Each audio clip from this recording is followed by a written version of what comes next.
All right, guys, welcome back to another episode of the Smile Theory podcast. I'm here with my really good friend, Dr. Renee Miller. Uh, Thank Renee you. C. Miller and Associates. Sure, that's great. I always get confused on what the actual name is, but the office is named after you. Right, our brand is so dimensional, it's really hard to put a name to it, so And I had a little bit to do with that, so right, and you kinda helped us simplify, and, I have a doctor that works with us too, Dr. Sulich, so yep, it's her and I's name together, and we're a dental group, really, so that's awesome. That's right, Dr. Renee C. Miller Dental Group. Um, and you're in Grosse Pointe.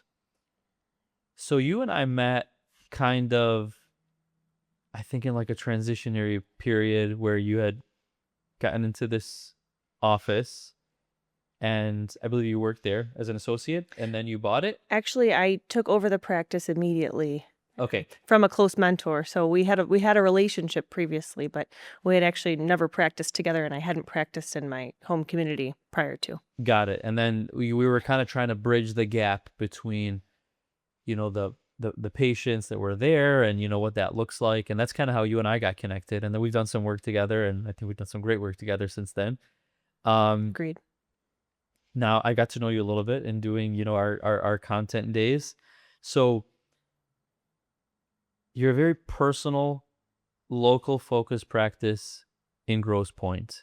And like you said, you bought the practice from a mentor. This is one of those communities where it's deep rooted. Like a lot of these people have been coming there for decades, right? Right, So generations. generations.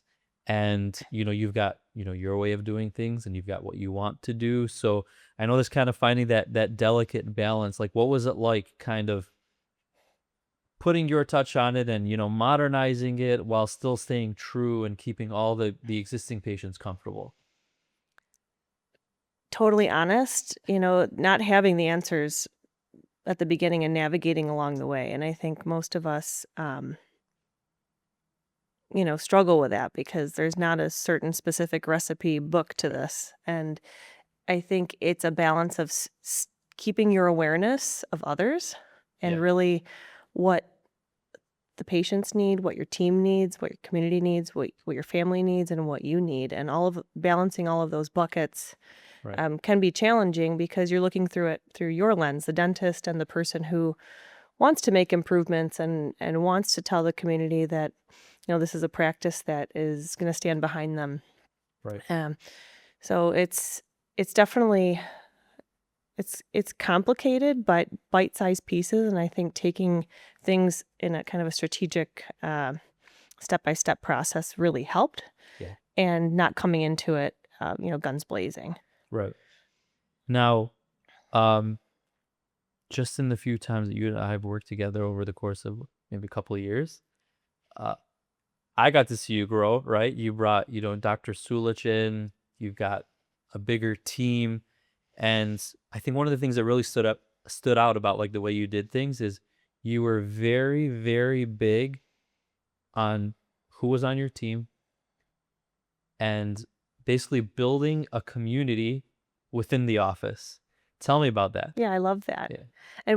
And you focused on what's your story, and you kinda helped us develop what our story is from the beginning till now. Um, and along the way, it really clicked because, again, there's not one answer or one aspect of this that's like the golden key. Right. But I would say the top of the mountain is that our community within our community, and Yeah. our dental practice is this little community that involves our teammates, our families, and when the patients enter the door, they're physically in the community, but when they're out into the greater community, they know that they're a part of our family, and they're a part of this home. Right. Yeah, and I think one of your big angles too is, everybody says like, "Oh, we're like family," but I really think you guys do a good job of exemplifying it. Because I've had the privilege of observing your team meetings and some of like the gift cards and things that you're very thoughtful like with the patients and how did you like focus and build that true family feel where your patients and your staff really feel like their family?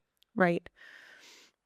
I mean, I guess literally spending time with your team. So Yeah. setting aside time outside of patient care and during practice hours, right? I don't mean coming in on weekends and Right. taking team members from their family necessarily, but carving out time in practice hours to spend with your team on a more routine, regular basis. So we spend 2 hours a week together, and we go through an agenda, and that agenda is not really driven by me. It's every single team member has a board seat. And what I mean by that is they each have kind of an identity in the practice Yeah. that doesn't always mean what they literally do when patients are in the practice. And it's allowed each person to have their own voice and to really be committed and behind their community in the practice. So although, I may help facilitate and keep us on track and organized, and I may have to make some decisions, really the decisions are always made as a group. And Yeah. most of those decisions, we've introduced ideas and run by them 2, 3 times before they've really become established. And by that Sure. time, everyone's enrolled and they've had their chance to communicate their concerns, what are our goals, their excitement. Um, and along the way, when we've established these common values within our team, it's allowed us to respectfully approach different challenges or projects or aspects of the practice Sure. as a team. And that's really important. Yeah. And it kind of reminded me of something that you and I were talking about, but that humility, right? It's you don't learn that, in dental school. And I think we were talking about how, like, you get out of dental school and the dentist like, "Look, it's me, my way, my way, my way." And I think it's very, very humbling, especially when you're now not just running a practice, you're running a business. What's that experience been like for you? Right. And you're kind of tying back to your first question. So I'm sorry Yeah. if I kind of talked in circles on that. But you're right. It's not being the center of attention and not being the center of decisions. Right. And maybe humble's the right word, but it also with the right team assembled that values similar uh, characteristics about who you are, um, staying humble can actually be a very genuine way of leading a Sure. team. And the old mentality was that you have to be kind of the hard driver and the decision maker and the person to really um, not show emotion and kind of keep this harder shell as a leader or as a boss. Sure. And I think we can see just in this generation and this time, that's not necessarily how we function. Right. And I've found that my team has grown respect for each other through all kind of resembling the same courtesy to each other and allowing others to have a voice and a perspective. Yeah. And understanding what we meeting each other where we're at, because some of us may have a comfort level that's different on certain topics, and being able to not put yourself as kind of the first priority Yeah. ends up serving everybody. Right. So leading by example through staying humble, and I know that's kind of a contradiction, Right. but mixing the two together, I think, has really allowed a mutual level of respect within the team. Yeah. And I think a lot of people, students in particular, right? Like, you don't really see that path. A lot of them are seeing, like, the corporate associate path. Some of them might be aware of, like, kind of what I call, like, private practice, right? Where you kind of this really personal experience. But in my opinion, and maybe you'll agree with this, is like a lot of them I feel like don't know that, you don't necessarily have to go one way, and you could, run things like the way that you're doing. And you don't have to be this creative, novel thinker. I mean, you can be a melting pot of every mentor that you can possibly gravitate Yeah. towards, and take all of the pearls and mix them into one. And if you take things slow enough, you can pump the brakes and kind of pivot and recenter if things aren't working. So I really like the idea of introducing changes and ideas and systems in kind of a bite-sized way, Yeah. because it allows you to constantly keep a pulse on Right. how your team's handling it, how the patients are, how your community is, And again, that's how I'm hardwired, is I want harmony within my niche and my practice, within my family. I want acceptance, global acceptance. And Yeah. that may vary, right? Obviously from personality to personality, but Sure. through kind of exemplifying that, it's allowed others to feel that way Yeah. and treat each other, through that example. But I think coming out of dental school, you think, okay, I've got this license, and now I'm it, and now I can earn a great income, and the world owes me something now because I've worked so hard, and Right. now I'm owed back. Yeah. And the fact is, owe we owe the dental profession to go out and do our very best. Yeah. And we owe our patients that, and we owe our families that, and we owe ourselves that. And it doesn't mean be the best, because that can lead to tremendous failure. Sure. And these high expectations where you're seeing social media, put out content that you kind of think, how am I ever going to be able to do that Yeah. kind of dentistry, and earn that kind of income and have that kind of practice? And you just have to do your best and figuring out what that is, and Yeah. less of the comparison, but more of just constantly striving to grow and eager to learn, Right. and never really feeling like you've arrived. Yeah. Um, and I think that passion for that really shows through to your patients and through to your team. Right. And then you apply that into your life, right? Yeah. And never being done, never being arrived, Right. is, I think, a great advice to just. I wish I could tell that to my previous self 10 years ago graduating, is that, it's just your permission to go and learn more. Yeah, exactly. And I think, social media has its place, but it usually shows what things look like when you've arrived. Those same people probably did exactly what you did. You don't see the struggle, you don't see the debt, the challenges, the setbacks. Um, so sometimes it looks like, you're comparing imposter syndrome, right? But really, you're doing the same path that they did with your own personal touch. Um, Now, a lot of people like that I've talked to, usually when they're picking kind of between like, do I want to go like a volume model or do I want to go like really, really personal? It's usually like some kind of a epiphany. Like they worked in one and they decide this is not what I want and I'm going to do the other. But I think in our last conversation, you basically said like, no, like you decided you want to do this way and you just kind of kept taking incremental steps towards that. So you always knew that you wanted it to be a very personal, family, client focused practice. Did I understand that right? I think you're absolutely right that it has to evolve through your previous experience in some way. Yeah. And sometimes it could be you've had one experience and you're going to go the direct, 180 opposite, because that was Right. a horrible experience. And we sometimes forget to look at those experiences as actually extremely valuable. Yeah. And that's where the growth happens. Right. And that pain, those growing pains, they feel so horrible that you're almost traumatized, and you don't really think of that as a way that it's shaping you. But without that, you'll never be able to really have perspective on what are your goals and what are your next steps. So, Right.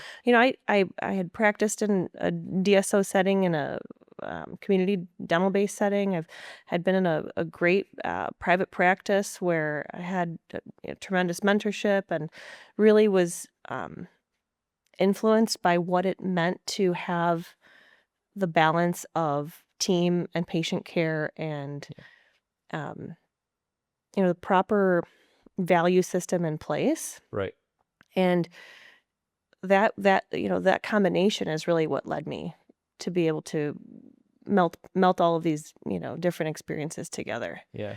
um, I think you've mentioned growth even in a small private practice setting, and sometimes that can be taken differently.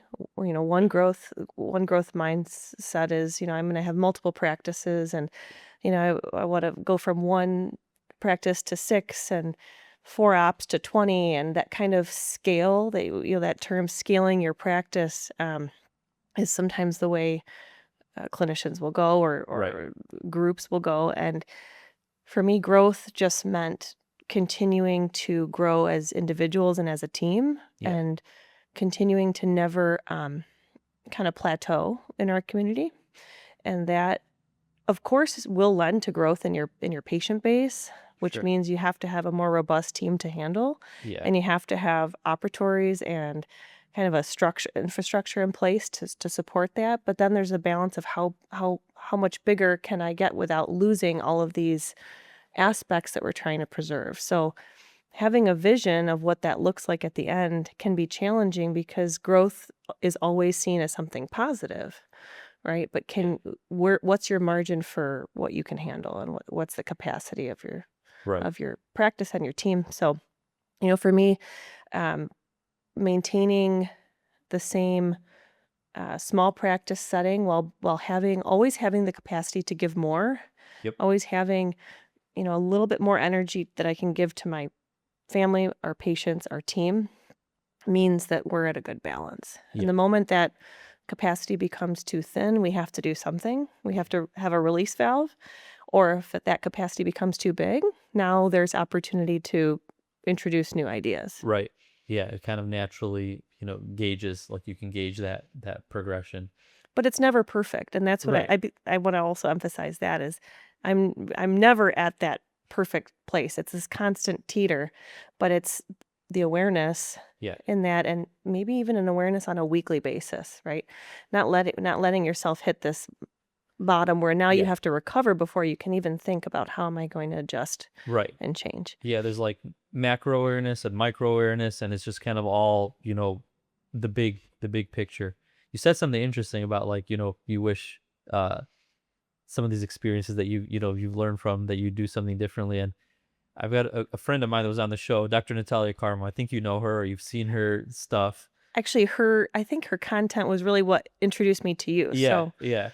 Um, but we were having the conversation where I was like, yeah, hindsight's 2020, right? I wish I quit my job 10 years ago. She pushed back on me. She's like, well, if you did, you might not be the same person. You would have taken a completely different path. So it's like you said, everyone says growth is positive, positive, positive. Sometimes it's some seemingly negative experiences of the moment that really shape who you are and open the door for much bigger success in the future. right, and to be able to not become resentful of those Right. experiences, even though in the moment they can be really, traumatizing, Sure. right? And to be able to come out of it and look back, I think, and reflect, and you're constantly going forward, but somehow you have to keep that awareness of also what's happened. Right. And I have a tremendous appreciation for all the experiences, positive, mostly negative Yeah. appreciation. I tell everybody we're all a product of our experience. It's shaping us whether we know it or not, whether we like it or not. And you just kind of pivot and you make decisions based on what you've experienced. No doubt. Um, this is I don't know. This topic might rub people the wrong way, but I think it's relevant to kind of what you're doing because um I think with the quality of care that you want to provide and the level, it involves much more, time and detail being spent in the relationship with patients. So, um, insurance, dental insurance, a lot of people are like, this is what you do. You start a practice, you accept insurance, whatnot. Some people are scared not to because they think they're going to lose a bunch of, patients. But I think when you and I were just speaking, just kind of vaguely remembering, you talked about how it actually was the access almost that you needed to kind of attract the patients that valued what you wanted to offer. So I don't even know what our insurance model is actually at your practice, but I Right. know we had that conversation. Like, what are your thoughts on that? We are an out of network practice, which is different than a fee for service, but most people will call their practice a fee for service if they're not accepting insurances. Okay, Uh, I've distinguished that because our team is equipped and helps patients on an hourly daily basis with their insurance, sure. meaning we help coordinate, understand what their benefits are, we help them receive their benefits, but being an out of network provider allows you to dictate your treatment and your treatment fees, and how you want to run your practice Yeah, based on uh, the value, based on the value of your care, and that your fees are not dictated by the insurance fee schedules. yeah, So with that being said, already had taken over a practice that was out of network with all insurances. So, some practices now are going through the process of dropping insurances or filtering which insurances they want to Right. accept. And it's all with the same intention in mind, as you want to be valued for the work and the care that you're providing, for the tremendous overhead costs, for the tremendous costs of maintaining, um, elite employees Yeah. or team members. And really, that model is few and far between, especially in, the DSO organizations. But Yeah. um, it's tough because for new patients, they're not aware of what they're being necessarily offered, the patient experience, yet until they've arrived to the practice. Right. And how do you maintain keeping your the legacy of the practice and attracting new patients that want to receive this kind of care? Yeah. And what I mean by this kind of care is the unconditional time, attention, the unconditional drive for continued technology, continued education, to Mm. constantly stay on the cutting edge of dentistry, but also to do your best, right? And I can Right. only do my best with the tools that I have in my hand and in my mind. And if I'm not sharpening those, then Yep. they're only so good. So, um, without all of those things in place, you really can't afford to provide the care you want to provide. Right. And I'm glad you touched on training. You mentioned earlier, like, you're never done. You've never arrived. But I know you in particular, we've talked, we're spending 100 grand a year, 8 to 10 weekends a year, just on continuous training and staying up to date with the latest technology. I think that's one of your angles. I think that's one of the things that really, really sets you apart, is you're always technology focused, comfort focused, bettering the team focus. How does that fit into, like, your vision and the way that you like to do things? Right. I mean, there's so much out there in dentistry now that it's overwhelming if you're taking over a practice and you have no technology and you're really starting from scratch. Right. But you can, you know, I would say having a practice that was already digitally based in terms of, impressions, which are most practices now, Sure. and already milling and designing, also using a CBCT, there were already some things in place. And a lot of these practices have that now. Yeah. But how do you continue that? How do you at what pace do you go to keep staying on the cutting edge of dentistry? And the fact is, your patients have come to expect this level of care. Yeah. And although they're still wowed with the basic things that they've actually been already, treated with for 20 years, they also expect that you are filtering the market for what is the next thing that's needed in our practice. So, Yeah. for example, in the hygiene world, airflow and the GBT technology, uh, laser bacterial reduction, things that a lot of these patients have never experienced in other practice. So you immediately are making yourself unique. Right. And that's really it. Is it's not about saying I have this technology or having this wow factor and it's stopping there, because that's shallow, right? Right. It's exciting. It makes you feel proud, but there has to be a return on investment, and Sure. and of course monetarily return on investment, making sure that you're strategic about how you're purchasing equipment, Of course. but also the return on investment of it's almost an intangible value that the patients are receiving by knowing they've formed this trust that my dentist has my back in terms of what's the best and latest thing that Yeah. I need for the best outcome and for my oral health. Right.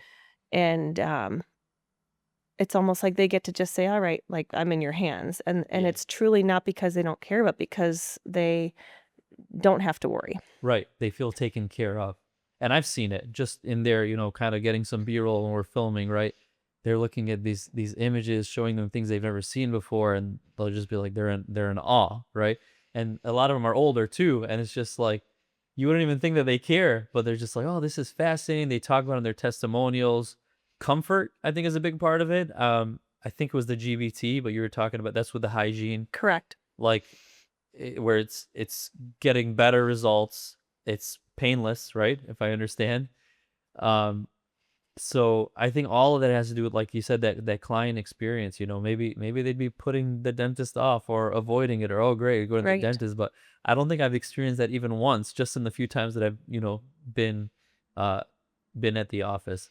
Tell me a little bit about the technology though, actually, because I'm butchering it. And No, you're doing great. the last time you told me was really interesting. So, what are some of the heavy hitters that you've like brought in? Right. So we talked a little bit about what existed. We could go back into those things, but I really have to hone in on what GBT, which is through the EMS company. It's uh, originally, was populated more in Europe, and now just in the US, you're going to see a lot more of this as time goes on. But it's our way of being much more effective at removing bacteria, right? And I think it's important that we talk in a way that's educated, but also in a way that's simple enough that all of us can have this universal language of how we speak. And Yeah. that's a big part of how we communicate with our patients when we're explaining what this technology is. Right. Number one, there has to be someone there who's willing to take the time and explain to patients what's being done and what this technology is doing. Yes. Because otherwise, the patients kind of look at all that's being invested in a practice. They don't really necessarily understand it, and then Yeah. they associate costs and these high-end equipment with their fees. And it's by slowing things down and really enrolling the patient, I think that's where that value comes in. So when it comes to that was the biggest transition I think for our practice was going to GBT, guided biofilm therapy. And it's essentially a machine that's trained. My team has all become certified and annually certified in GBT technology, but the machine allows us to treat patients, whether they're healthy or they have periodontal disease or other conditions, more effectively, more comfortably, and um, essentially more efficiently, right? And Yeah. it's not about getting two more patients in because of the machine necessarily. That's sometimes how it's marketed, Sure. but it's about the fact that we can spend more time educating the patient in the chair while being more effective. It's great on the hygiene in terms of on the hygienist in terms of ergonomics and their hands and physically. Right. So I find, my hygienists are refreshed even at the end of the day with their last patient. And patients feel better. I mean, the Yeah. fact is patients feel better. And as they're returning, now we've had this technology for 3 years, our patients are healthier and they know it, we know it, and it's something that is a repetitive benefit to patients. It's not a one time and done thing. It's now this is their routine. This is our standard of how we treat our hygiene patients. Yeah. Absolutely. And enrolling your team in that can be tough too, because all of a sudden someone who's been doing something for 25 years Right. has to change, and your team being willing to say, "Well, how could I not provide this to my patients?" Yeah. And having that personal ownership and commitment to saying that now if I don't do this, I'm not doing my best, Right. or we aren't doing our best. So it's kind of using that as our compass. Yeah.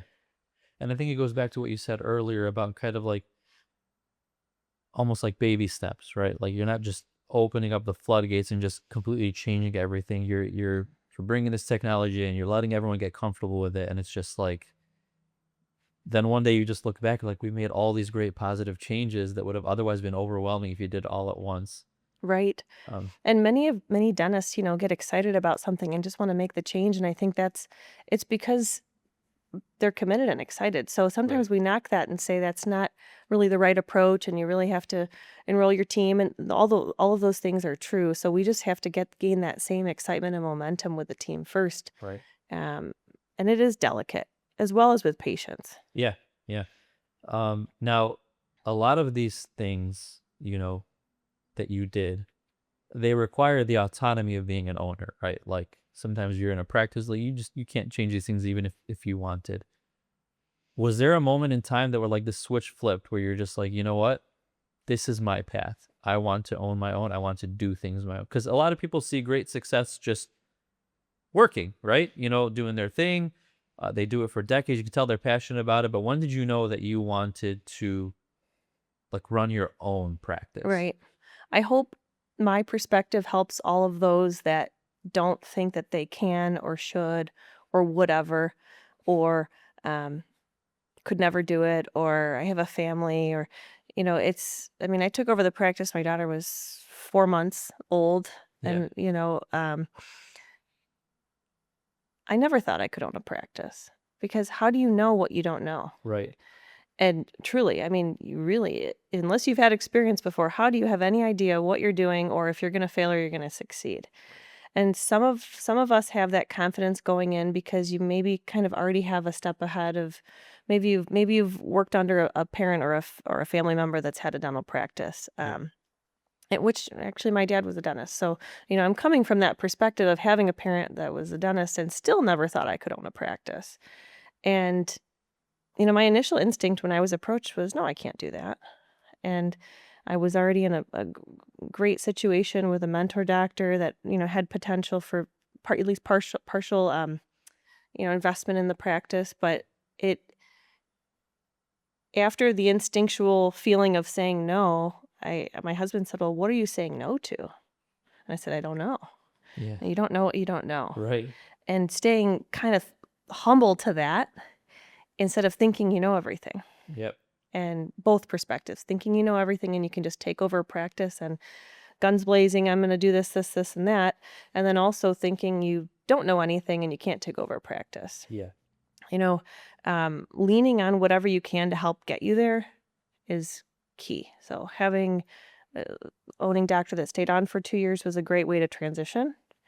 Had he not been, of course, there would have been other things we would have had to put into place to help that smooth transition. But Sure. that if anyone has that option, from the patient standpoint, I could just focus on learning the practice, learning the business, getting comfortable with buying anything, right? I Right. mean, when you're coming from working in a dental practice to where you're only responsible for your own personal finances to now being responsible to not only pay the bills, Right. but run a successful practice, um, is a huge stepping stone. So there's got to be along the way, you almost have to create your own curriculum of how you're going to go about this. Yeah.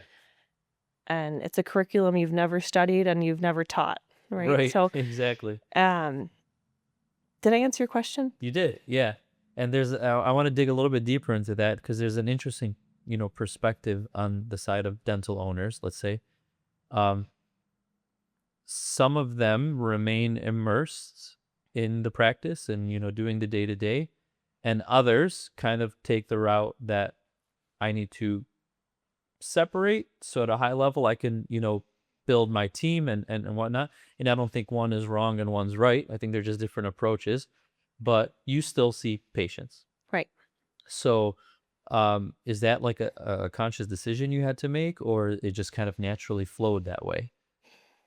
Interesting. I mean, two bullet points is one is although our group is the brand, um,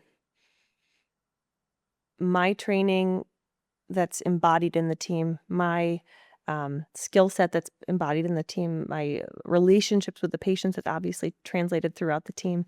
Yeah. Meaning I'm nothing without my team, right? And we're kind of nothing without each other, Sure. right? But what I'm getting at is we are the brand. And Yeah. if I'm not providing the care, our brand changes. Sure. It's not that the brand is any less but there's a different identity to the practice now. Sure. And so that's one thing is I think our practice setting, a small private practice in a close-knit community where small private practices within 1 mile radius of us have all been merged and bought out, and Yeah. patients are leaving these, taken over DSO small practices and coming to our practice because that's the type of care they're used to having, and they want to have the identity with the dentist. Sure. So that's one reason why I've chosen to stay on. Two,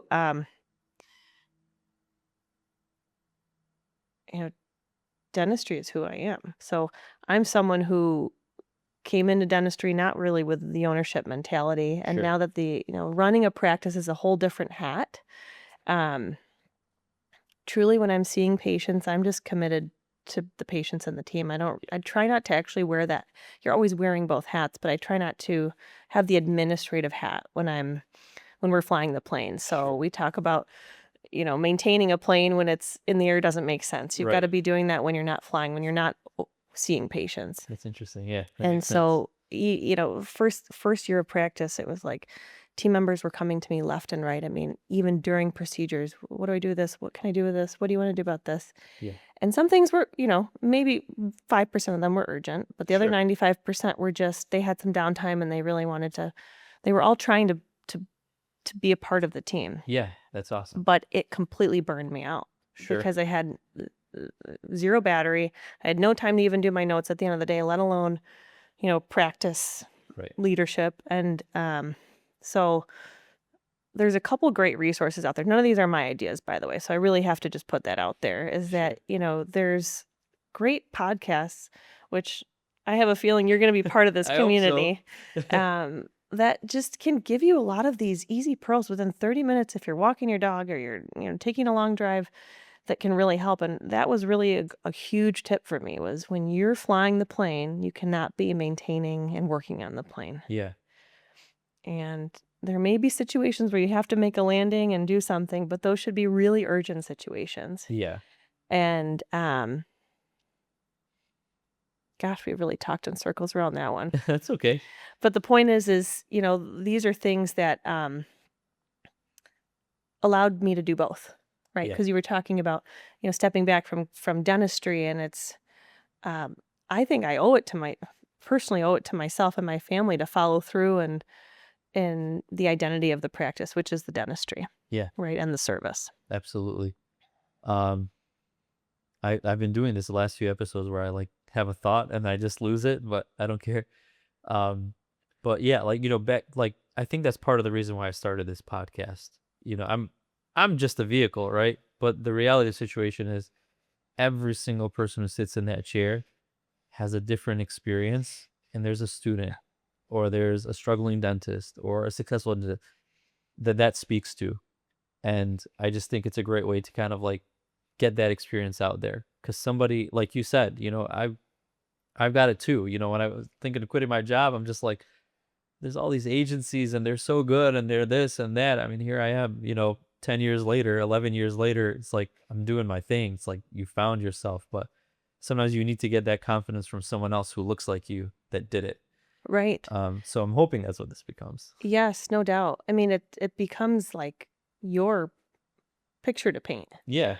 And instead of looking at it like, oh my gosh, I don't know how to paint and I have this blank canvas, Right.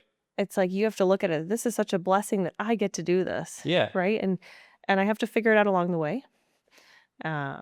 But it's neat because you've kind of attracted yourself to a certain niche in dentistry too. I think Right. it's almost like you're passionate about these things too. Because whenever we get to talk, I feel like I'm talking to another dentist, That's great. but someone who's really passionate about the community, the quality, the story behind, the motivation, the psychology, the team, all these aspects that, like, number one, we don't ever talk about in dental school. Right.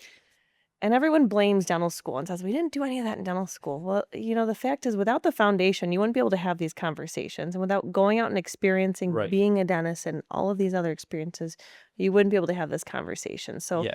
we can't feel jaded like dental school didn't prepare us. I mean, life is what prepares us. And you have to Yeah. live and you have to work and you have to practice. Yeah, exactly. And that's actually a great point because, a lot of you go to school for a lot of the technical foundation, right? But it doesn't necessarily teach you the people skills, the psychology, that stuff that you pick up in life. And when you combine that with the technical knowledge, that's how you become you, the dentist. You know what I'm saying? That becomes your style and your, this like everybody has a different way of doing things, but everybody also knows that they want to do things a certain way. Yes. And they didn't learn that in dental school. You know what I mean? You love to cook, right? Yeah, I do. Yeah. I love to Is there cook. anything you like to cook that takes a long time? Oh, there's tons of things. Like, yeah. Like I think about like something like ossobuco or like Yeah. not that I have the patience to make that, but right, something that like a short rib, something that just takes a long time, right? Yeah. Anything you like to make like that? I don't make things typically that take a long time, but I would say my OCD engineer side of the brain, I spend a lot of time doing things that shouldn't take a lot of time. Like I'll prep all my vegetables, organize them in a way, put them in a bowl and whatnot. But I love, it's not just about the end result. Like I love the process. Right. A lot of people love to eat. They don't love to cook. I love the process of getting there. So when I'm in the kitchen, I mean, I'm in there for hours. So Yeah. yeah. But that's so funny because, I mean, I think that's what we struggle with, is that it's like part of our dental community wants to eat but doesn't want to do the cooking. Right. And it's like, you can't have an ossobuco that cooks for 16 hours or 18 hours Right. when you just put the meat on the pan and then hope you can take a fork to it. Right. And not of the same quality, right? It's just Right. like, yeah, and people know that, and they still try to kind of shortcut around it. But how do you learn that for yourself, right? Yeah, you Because either we could talk about it all day, but right. the fact is what we're talking about is learning it through the experience. Yeah. Yeah, exactly. And I think one thing that really stood out to you the last time we spoke. I say the last time we spoke, we had a content day recently. I keep Right, saying the last right. time we spoke um was kind of like about your dream, about like what's next. And this really stood out to me. You said like your dream's to stay the size you are. In a world where everyone's like scale, scale, scale, multi, multi, multi. I really love that you said that. Like you like the size. That doesn't mean that you're not going to grow and bring staff and you might not get, that's not what I mean, but I'm saying like your goal is not like this big, I'm going all over the state, blah, blah, blah. It's really to just sharpen that pencil, perfect that experience for your patients. Like you really love it. You really love what you do. That's the vibe that I get out of it. Yeah, that's a good point. I mean, it's um we're always adapting. So that's like one truth I learned really quickly, is that instead of kind of like sitting in moments thinking, okay, it's like this for a while, we can just coast for a little bit, just expect that we're going to change. Like Yeah. expect that everything's going to change all the time. Right. And the moment you just expect that, I think it takes away a lot of the anxiety that we have in owning a dental practice, or even just being part of a dental practice, right? Sure. Is like, I mean, you have to embrace the change and adapt. And so I think we will always be adapting. Yeah. Um, but I've been blessed with the chance to be able to slow down enough to appreciate that this is a good place. Yeah. And it doesn't mean we're done ever, Right. but the place of being able to have a relationship with every single patient and having a relationship with every single team member and never being over my capacity if a team member needs to talk about anything, life or practice, right? Right. Um, sometimes we have our own capacities that are in the way, right? And you have Right. to exercise ways to be able to free that up to give, because you have to be able to give to your team no matter Yeah. what. And some things you do have to leave at the door or pause. It doesn't mean you're not authentic about, you might be personally struggling, right? And Sure. that's kind of where sometimes team member and I are kind of sharing war stories back to each other. Sure. And we can connect though, and we connect. And so being able to connect with every single part of our little community Yeah. is like something I never want to change. Right.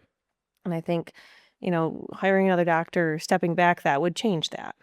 Yeah. That would change that. Yeah, So, exactly. It's sort of, um, or at least you ease it. I think that goes back into, what you were saying earlier. Like, you have brought in another doctor, but I know that wasn't like a careless decision, like everybody in that practice, whether I'm talking to you or Dr. Sulich or anybody, they're all an extension of the core. You know what I mean? It doesn't feel like, oh, this is a different perspective of the same practice. And right, right. I think that's hard to do. And I think you did a really, really good job with it.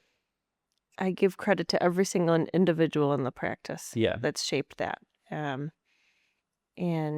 constantly keeping a pulse on each other through our team meetings, huddles, sure, that's a chance to keep Yeah. a pulse on each other for the day, maybe Right. for the week, but spending time together outside the office, that's not completely, invading family time, but Right. we try to do something fun, 4 to 6 times a year. Yeah. And sometimes those can be like the extra thing that just everyone doesn't have time for, but by the time we get there, everyone's just so excited to be able to let loose and have a Right. good time, and the team comes back even closer afterwards. So it's patients love hearing about the time we spend outside the practice too, and they love feeling like it's this connected team. I can't tell you how many times I'm just passing by the front desk or stories are shared of just every time a patient's checking out, they just say, "Your team is just Yeah. so connected. Like, what is it? Like, I almost can smell it. Like, what is it? Like, what's that scent?" You know? Yeah. And it's you and I talked earlier on is that, being able to just walk in a place and like feel something. Right. And it's not about saying that you're this or even performing one act of kindness and then making that identity. It's like just trying to embody that every day, doing your best. Every day is not the same. Sure. Sometimes our best is only a certain point, but Yeah. um yeah, I think having kind of this perfume of um who we are Yeah. is something we all constantly are aware of. Right. And I think that's a testament to, right, that the fact that the team looks forward to these things, enjoys these things, comes out closer. I'm sure you've seen it. It's not specific to dental. In other industries where people don't want to do anything with the company outside of work hours, Right, under right. any circumstance. So it's a testament that everybody's kind of doing their part and everybody's a part of that team. So I think I think that's a good thing. And you mentioned earlier that, like, you feel like you're talking to another dentist. I think a lot of my past experience, the branding background, the engineering background, kind of, I try to immerse myself and learn about you and what you want before we even flip that camera on. So, and I do, I fall in love with it. I fall in love with people's stories and their passion, and I see parallels and different. It's very interesting to me. So, I mean, who would have thought, I went from being an engineer to a content creator to now having specifically in a dental niche. So, um, And you're seeking a dental niche that you're aligning your own values with these individuals, right. that you're surrounding yourself with. Like you're kind of you're picking at the core of what Yeah. it is that makes dentistry such an awesome profession instead of this jaded, burned out profession. Right. Doesn't mean those things don't happen, Sure. right? They're real. Yeah. But I think what I love about this is that you're letting people know that it doesn't have to happen, or that if it does happen, that's okay. You can change and you can pivot. And you know what I mean? It's offering people a different perspective. Um, It's hard though because there's not one starting point. There's not one golden key to say if you do this, right. everything else will happen. But it does start with you. Like it starts with you and who you are and Yeah. um knowing who you are, knowing who you are and how you operate with others and being able to be yourself. I was never able to be quite myself until I was in the practice. Yeah. And of course, that's because I've created an environment that's around my somewhat comfort zone, right? But Sure. um I could be around people who don't who didn't receive my way of how I learned to lead. Right. And that would have made me uncomfortable and it wouldn't have been able to be myself. Yeah. So it starts with you knowing who you are so that you can be yourself Right. and just building trust and respect with your team. Right. Really, I think you can do everything you can with your technology. You can do everything you can with your patients. You can go out and spend money on Coice and Dawson and all these different programs um, but I'm nothing without my team. I mean, just truly. So, and all those other aspects make the team better. Right. So those other aspects are important, but um, team first. And team first doesn't mean your patients are second or your family is second. Right. It just means that when you approach your team first, you're able to serve your family, and your patients and yourself better. Absolutely. What's next? What's your future look like? What are your goals? I know I contradict myself, but enjoy this. Sure. Continuing to we're gonna grow our family, so we'll have another baby pretty soon. So That's awesome. navigating, not seeing that as a barrier to Right. continue to grow, navigating ways to slow down while just being more present Yep. in the practice and with my family. Um, but in terms of care and what we'll provide, that will be continued to be continued. That's awesome. Yeah. I really appreciate you taking the time to come on the show. I appreciate all the work we do together. I look forward to doing more.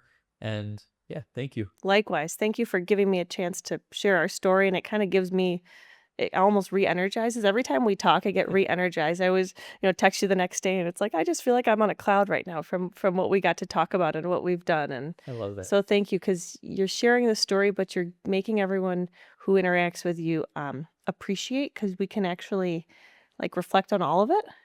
And in your day-to-day in the practice, you might reflect on one good thing happening or one challenge that you're having, but you don't really get to sit back and talk about all of it. Right. I'm glad I was able to Yeah, do it's that. awesome. Thank you. Thanks, Renee.